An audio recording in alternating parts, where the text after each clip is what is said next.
Genetics of life എന്ന് പറയുന്ന ചാപ്റ്ററിലെ എല്ലാ 1 മാർക്ക് ക്വസ്റ്റ്യൻസ് ആണ് കുറച്ച് സമയം കൊണ്ട് നമ്മൾ ചെയ്യാൻ പോകുന്നത്. അപ്പം നിങ്ങൾക്ക് എല്ലാവർക്കും അറിയാം നമ്മളുടെ ഓണം എക്സാമിൻ്റെ അടുത്തെത്തിയിട്ടുണ്ട്. ആൻഡ് ഓണം എക്സാമിന് നമുക്ക് ഫസ്റ്റത്തെ ഒരു 4-5 ക്വസ്റ്റ്യൻസ് എന്തായാലും 1 മാർക്ക് ക്വസ്റ്റ്യൻസ് ആയിരിക്കും. അപ്പോൾ വളരെ സിമ്പിൾ ആയിട്ട് ജെനറ്റിക്സ് ഓഫ് ലൈഫ് എന്ന് പറയുന്ന ചാപ്റ്ററിൽ നിന്നുള്ള 1 മാർക്ക് ക്വസ്റ്റ്യൻസ് നമുക്ക് എങ്ങനെ വാങ്ങിച്ചെടുക്കാം അതാണ് നിങ്ങൾ ഈ കാണാൻ പോകുന്നത്. ആൻഡ് നിങ്ങൾക്ക് ഓൾറെഡി അറിഞ്ഞിട്ടുണ്ടാകും നമ്മളുടെ SCERT തന്നെ നിങ്ങൾക്ക് വേണ്ടിയിട്ടുള്ളൊരു മോഡൽ ക്വസ്റ്റ്യൻ പേപ്പർ റിലീസ് ചെയ്തിട്ടുണ്ട്. അപ്പോൾ അത് നമ്മളുടെ എക്സാമിനറുടെ വെബ്സൈറ്റിലുണ്ട്. അപ്പോൾ അതിനകത്ത് ഈ ഒരു ചാപ്റ്ററിൽ നിന്ന് 3 1 മാർക്ക് ക്വസ്റ്റ്യൻസ് ആണ് വന്നിട്ടുള്ളത്. അപ്പം തന്നെ നിങ്ങൾക്ക് മനസ്സിലായിട്ടുണ്ടാവും ഈ ചാപ്റ്റർ എത്രത്തോളം വെയിറ്റേജ് ഉള്ള ചാപ്റ്റർ ആണെന്ന്. ആൻഡ് അതിൽ നിന്നുള്ള ഒരു ക്വസ്റ്റ്യൻ ഞാനിവിടെ വെച്ചിട്ടുണ്ട്. ആ 2 ക്വസ്റ്റ്യൻസ് കുറച്ച് ഡിഫറെൻറ്റ് പാറ്റേൺ ആണ്. അപ്പോൾ ആ പാറ്റേണിലേക്ക് നിങ്ങൾ എത്തണമെന്നുണ്ടെങ്കിൽ കുറേ ക്വസ്റ്റ്യൻസ് നിങ്ങൾ പ്രാക്ടീസ് ചെയ്തിട്ടുണ്ടെങ്കിൽ സ്റ്റേറ്റ്മെൻറ്റ് ടൈപ്പ് ഓഫ് ക്വസ്റ്റ്യൻസും അതുപോലെ തന്നെ നമ്മളെ നീറ്റ് എക്സാമിനൊക്കെ ചോദിക്കുന്ന ടൈപ്പ് ഓഫ് ക്വസ്റ്റ്യൻസ് ഒക്കെ ഉണ്ട്. അപ്പോൾ ആ പാറ്റേൺ ഒക്കെ നിങ്ങൾക്ക് ചെയ്യണമെന്നുണ്ടെങ്കിൽ നിങ്ങൾ എന്ത് ചെയ്യണം, കുറച്ച് സിമ്പിൾ ക്വസ്റ്റ്യൻസ് ഒക്കെ ചെയ്ത് പ്രാക്ടീസ് ചെയ്യണം. അങ്ങനെയാണെങ്കിലാണ് നമുക്ക് ആ കോൺസെപ്റ്റ് ഒക്കെ ക്ലിയർ ആയി പിന്നെ കുറച്ച് ടഫ് ക്വസ്റ്റ്യൻസ് വന്നാലും നമുക്ക് ചെയ്യാൻ പറ്റും. ഓക്കെ, അപ്പോൾ അതിന് വേണ്ടിയിട്ട് എൻ്റെ കുട്ടികൾ എന്ത് ചെയ്യണം, ആദ്യം കോൺസെപ്റ്റ് ക്ലിയർ ആക്കിയിട്ട് പഠിക്കണം. അതേപോലെ തന്നെ കുറേ ക്വസ്റ്റ്യൻസ് പ്രാക്ടീസ് ചെയ്ത് പഠിക്കണം. അത് നിങ്ങൾക്ക് താല്പര്യം ഉണ്ടെങ്കിൽ നിങ്ങൾക്ക് നമ്മുടെ ലക്ഷ്യ ബാച്ചിൽ അഡ്മിഷൻ എടുക്കാം. നിങ്ങൾക്ക് കംപ്ലീറ്റ് ചാപ്റ്റേഴ്സ് ഒക്കെ പെട്ടെന്ന് പഠിച്ചെടുത്ത് അതുപോലെ തന്നെ കുറേ ക്വസ്റ്റ്യൻസ് ഒക്കെ ചെയ്യാൻ വേണ്ടി പറ്റും. അപ്പോൾ ഇപ്പം നമ്മൾ ചെയ്യാൻ വേണ്ടി പോകുന്നത് 1 മാർക്ക് ക്വസ്റ്റ്യൻസ് ആണ്. അപ്പോൾ ഇതിൽ ആദ്യം തന്നെ മിസ് വെച്ചിട്ടുള്ളത് നമ്മളുടെ SCERT റിലീസ് ചെയ്തിട്ടുള്ള ആ ഒരു മോഡൽ ക്വസ്റ്റ്യൻ പേപ്പറിലെ ഒരു 1 മാർക്കിൻ്റെ ക്വസ്റ്റ്യൻ ആണ് കേട്ടോ. അപ്പോൾ ആദ്യത്തെ ക്വസ്റ്റ്യൻ നോക്കിക്കേ മക്കളെ, which of the following is related to the process of transcription. അപ്പോൾ ഇവിടെ തന്നിരിക്കുന്നതിൽ ഏതാണ് ട്രാൻസ്ക്രിപ്ഷൻ എന്ന് പറയുന്ന പ്രോസസ്സുമായിട്ട് കണക്ട് ചെയ്തിട്ടുള്ളത്. അപ്പോൾ നമുക്കറിയാം നമുക്ക് ട്രാൻസ്ക്രിപ്ഷനും ട്രാൻസ്ലേഷനും ഒക്കെ പ്രോട്ടീൻ സിന്തസിസിൻ്റെ ആ ഒരു ടോപ്പിക്കിൽ പഠിക്കാനുണ്ട്. അപ്പോൾ എന്താണ് ട്രാൻസ്ക്രിപ്ഷൻ എന്ന് പറഞ്ഞാൽ നമ്മൾ പറയും DNA-യിൽ നിന്ന് നമ്മളുടെ mRNA അല്ലെങ്കിൽ മെസ്സഞ്ചർ RNA ഉണ്ടാകുന്ന പ്രോസസ്സാണ് അല്ലേ. അപ്പം നമുക്കിതിൽ ഏത് പറയാം, DNA-യിൽ നിന്ന് നമ്മളുടെ mRNA ഉണ്ടാവുന്ന പ്രോസസ്സാണ് നമ്മൾ എന്ത് വിളിക്കുക, ട്രാൻസ്ക്രിപ്ഷൻ. സിമ്പിളായിട്ട് നമുക്ക് എന്ത് കിട്ടി, 1 മാർക്ക് കിട്ടിയില്ലേ. ഇതേപോലെ നമുക്ക് തിരിച്ചും ചോദിക്കാം എന്താണ് ട്രാൻസ്ലേഷൻ എന്ന് ചോദിച്ചാൽ നമ്മൾ എന്ത് പറയും, നമ്മളുടെ mRNA-യിൽ നിന്ന് പ്രോട്ടീൻ ഉണ്ടാവുന്ന പ്രോസസ്സാണ് ട്രാൻസ്ലേഷൻ. ഈ രീതിക്ക് നമുക്ക് തിരിച്ചു ചോദിക്കാൻ ചാൻസ് ഉണ്ട്. ഓക്കെ, ഇനി നമ്മൾ അടുത്ത ക്വസ്റ്റ്യൻ എന്താ നോക്കിക്കേ, which among the following is not a component of nucleotide. ഇതിൽ നമ്മൾ ന്യൂക്ലിയോടൈഡിന്റെ ഘടകമായി വരാത്തത് ഏത്? അപ്പോൾ ഇത് എഴുതണമെന്നുണ്ടെങ്കിൽ നമ്മൾ ആദ്യം എന്താ അറിയണം, ഒരു ന്യൂക്ലിയോടൈഡ് എന്താണെന്ന് അറിയണം അല്ലേ. അപ്പോൾ ഒരു ന്യൂക്ലിയോടൈഡിന് നമുക്ക് എന്തൊക്കെയുണ്ട്, ഇവിടെ നമുക്കൊരു ഷുഗർ ഉണ്ട്, പിന്നെ നമുക്ക് ഇവിടെ ഒരു ബേസ് ഉണ്ട്, പിന്നെ ഇവിടെ നമുക്കൊരു ഫോസ്ഫേറ്റ് ഗ്രൂപ്പ് ഉണ്ട്. അപ്പോൾ ഇതിന് മിസ് ഒരു കോഡ് പറഞ്ഞിട്ടുണ്ടായിരുന്നു അല്ലേ നമ്മുടെ SP ബാലസുബ്രഹ്മണ്യം പാട്ടുകാരൻ. അപ്പോൾ നമുക്ക് എന്ത് വിളിക്കാം, SPB, ഷുഗർ, ഫോസ്ഫേറ്റ്, ബേസ്. ഇതിലില്ലാത്തത് ഏതാ മക്കളെ, ഇവിടെ നിങ്ങൾ നോക്കിക്കഴിഞ്ഞാൽ പ്രോട്ടീൻ എന്ന് പറയുന്ന സാധനം ന്യൂക്ലിയോടൈഡിന്റെ ഭാഗമല്ല. സോ നമ്മളുടെ കറക്റ്റ് ആൻസർ ഏതാണ്, പ്രോട്ടീൻ എന്തല്ല, ന്യൂക്ലിയോടൈഡിന്റെ ഭാഗമല്ല. 1 മാർക്ക് കിട്ടിയില്ലേ. ഓക്കെ, ഇനി നമ്മൾ അടുത്ത question, hybridization of 2 contrasting traits. Contrasting traits എന്ന് പറഞ്ഞാൽ വിപരീത ഗുണങ്ങളുള്ള ഒരു ക്യാരക്ടറിന്റെ 2 വിപരീത ഗുണങ്ങൾ എന്ത് ചെയ്തിരിക്കുകയാണ്, ഇവിടെ ഹൈബ്രിഡൈസേഷൻ ചെയ്ത് വെച്ചിരിക്കുകയാണ്. നമ്മളുള്ള ചോദ്യം എന്താണ്, which will be the recessive trait in the F1 generation. 1ാം തലമുറയിൽ ഇതിൽ ഏതായിരിക്കും ഗുപ്ത ഗുണം. അപ്പോൾ ഇവിടെ ഏതൊക്കെയാ തന്നേന്ന് നോക്കിക്കേ, ഇവിടെ നമുക്ക് നോക്കിയാൽ തന്നെ മനസ്സിലാവും ഇത് രണ്ടും യെല്ലോ സീഡ് ക്യാപിറ്റൽ Y ആണ്. ഇത് രണ്ടും ഗ്രീൻ സീഡ് എന്താണ്, സ്മോൾ y ആണ്. അപ്പോൾ 1ാം തലമുറയിലേക്ക് വരുമ്പം ഇവരുടെ ഗ്യാമേറ്റ്സ് നമ്മൾ എങ്ങനെ കാണിക്കും, ഒരു ക്യാപിറ്റൽ Y, ഇവിടെ ഒരു സ്മോൾ y. ഇത് രണ്ടും കൂടെ വരുമ്പോൾ എന്താ വരിക, ക്യാപിറ്റൽ Yയും കിട്ടും സ്മോൾ yയും കിട്ടും അല്ലേ. അപ്പോൾ ഇതിൽ പുറത്തേക്ക് കാണുന്നത് എന്തായിരിക്കും, നമ്മളുടെ യെല്ലോ സീഡ് ആയിരിക്കും അല്ലേ. ഇതൊരിക്കലും എന്ത് ചെയ്യില്ല, ഇങ്ങനെ 2 ഡിഫറെൻറ്റ് അലീലുകൾ വരുമ്പോൾ എക്സ്പ്രസ് ആവില്ല. സോ നമ്മളുടെ ചോദ്യത്തിൻ്റെ ഉത്തരം എന്താണ്, ഗ്രീൻ സീഡ് അല്ലെങ്കിൽ പച്ച നിറമുള്ള വിത്താണ് ഇവിടുത്തെ ഗുപ്ത ഗുണം അല്ലെങ്കിൽ റെസസീവ് ട്രേറ്റ്. അപ്പം ഏതാണ് നമ്മളുടെ ഡോമിനന്റ് ട്രേറ്റ് എന്ന് ചോദിച്ചാലോ, യെല്ലോ സീഡ് അല്ലെങ്കിൽ മഞ്ഞ കളറുള്ള വിത്താണ്. ഓക്കെ, ഇനി നമ്മൾ അടുത്ത question, find the genetic constitution of sperm. അതായത് പുംബീജത്തിന്റെ ജനിതക ഘടന എന്ത്. അപ്പം നമുക്കറിയാം പുംബീജം അല്ലെങ്കിൽ സ്പേം എന്ന് പറയുമ്പോൾ ആരുടെ ശരീരത്തിലാണ് ഉണ്ടാവുക, പുരുഷന്മാരുടെ അല്ലെങ്കിൽ മെയിൽസിൻ്റെ ആണ്. അപ്പോൾ നമ്മൾ ആദ്യം മെയിൽസിൻ്റെ ജനിതക ഘടന എഴുതും, 44 + XY അല്ലേ. സ്ത്രീകളാണെങ്കിൽ 44 + XX എന്ന് എഴുതും. ഇനി ഇതെന്ത് ചെയ്യും, നമ്മളുടെ ഗ്യാമേറ്റ് രൂപപ്പെടുന്ന സമയത്ത് പകുതി ആകും അല്ലേ. പകുതി ആകുമ്പം ഇവിടെയും 22 ഇവിടെയും 22. ഒരു എക്സ് ഇങ്ങോട്ട് പോകും, ഒരു വൈ ഇങ്ങോട്ട് പോകും. അപ്പോൾ ഇതാണ് നമ്മുടെ പുംബീജത്തിൽ ഉണ്ടാവുക. പുംബീജത്തിൽ എന്തായിരിക്കും?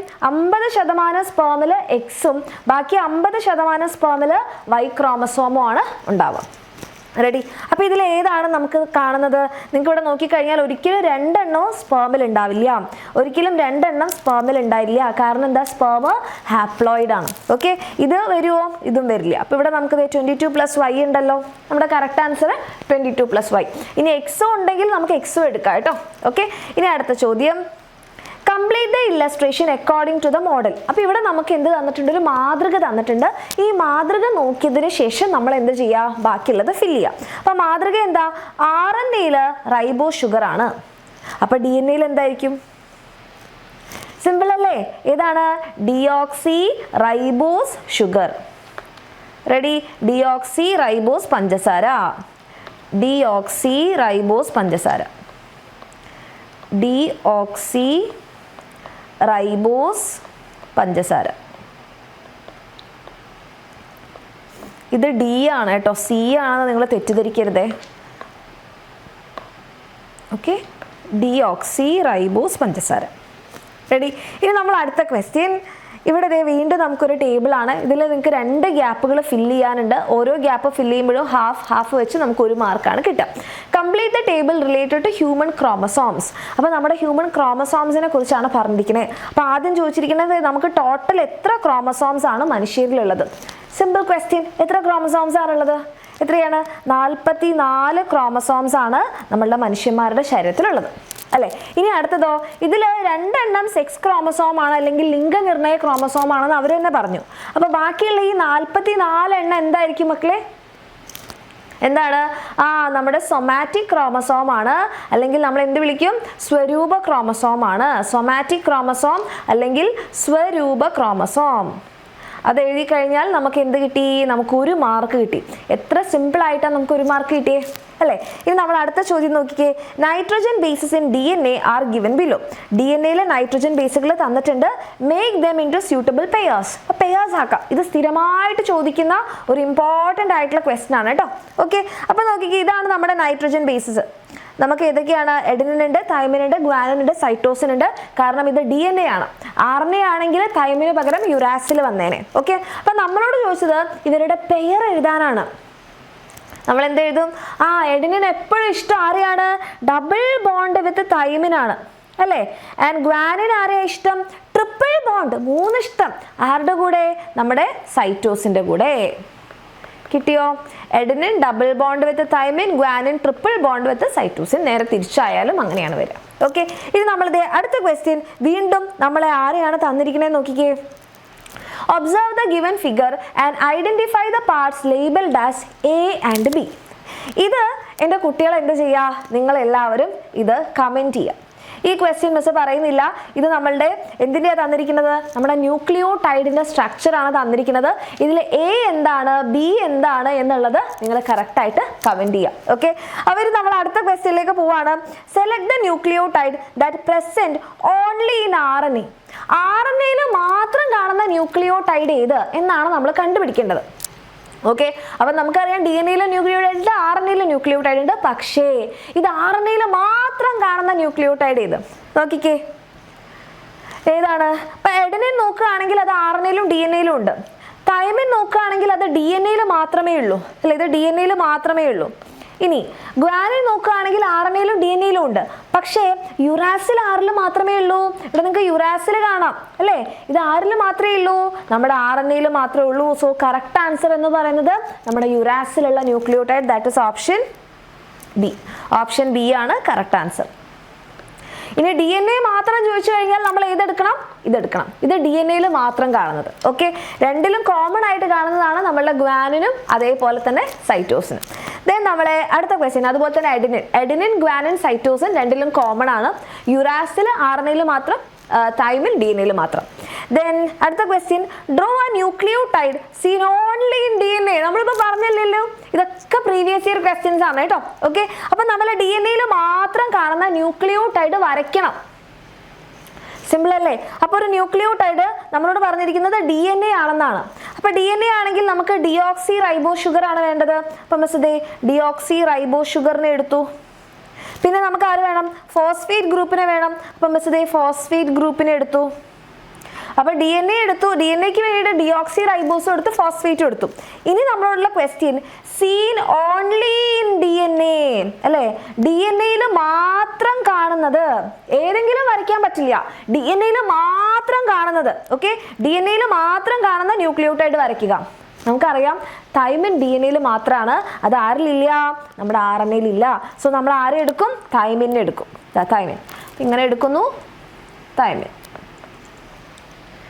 ഒരു മാർക്ക് സിമ്പിൾ ആയിട്ട് കിട്ടിയില്ലേ? ഓക്കെ, ഇനി നമ്മൾ അടുത്ത question, and this is the last question കേട്ടോ. ഈ ക്വസ്റ്റ്യൻ കണ്ട് നിങ്ങൾ പേടിക്കരുത്. നമ്മളിത് എന്താ ചെയ്യുക, ഇവിടെ നമുക്ക് 4 ഓപ്ഷൻസ് തന്നിട്ടുണ്ട്. ഇത് നിങ്ങൾ വായിച്ചു നോക്കിയിട്ട് ഏതാണ് ശരിയായിട്ടുള്ളത് എന്ന് നിങ്ങൾ ചൂസ് ചെയ്താൽ മതി. ഏതൊക്കെ പ്രസ്താവനകളാണ് ശരി എന്നാണ് ചൂസ് ചെയ്യേണ്ടത്. ഓക്കെ, അപ്പം നമുക്ക് വായിച്ചാലോ? മിസ് മലയാളം മീഡിയത്തിനെ വായിച്ചു തരാവേ. ഓക്കെ, സോ നമ്മളെ first statement, trait is controlled by the combination of 2 factors.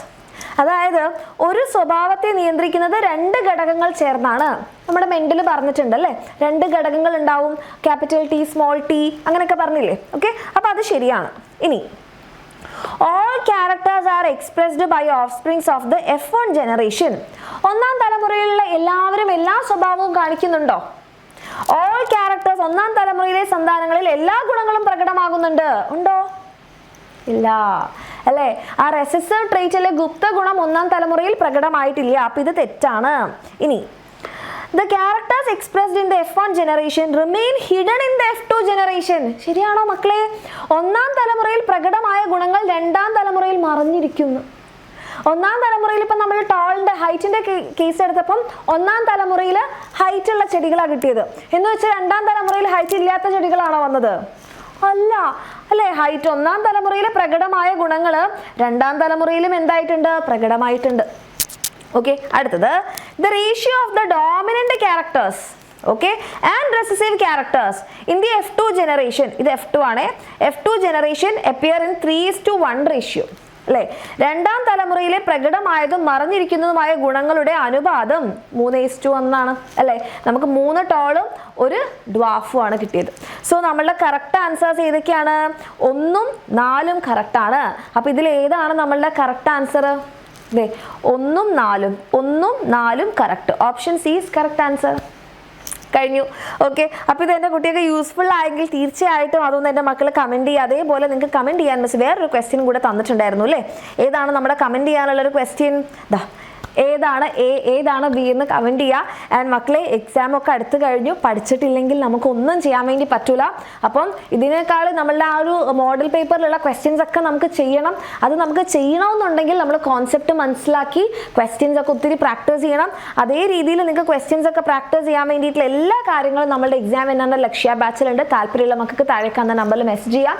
വേഗം പഠിച്ചു തുടങ്ങാം. അപ്പോൾ കമൻറ്റ് ചെയ്യാൻ മറക്കരുത്. യൂസ്ഫുൾ ആയെങ്കിൽ നിങ്ങളുടെ ഫ്രണ്ട്സിലേക്കൊക്കെ ഷെയർ ചെയ്യുക. നമുക്ക് നെക്സ്റ്റ് ഒരു വീഡിയോയിൽ കാണാം.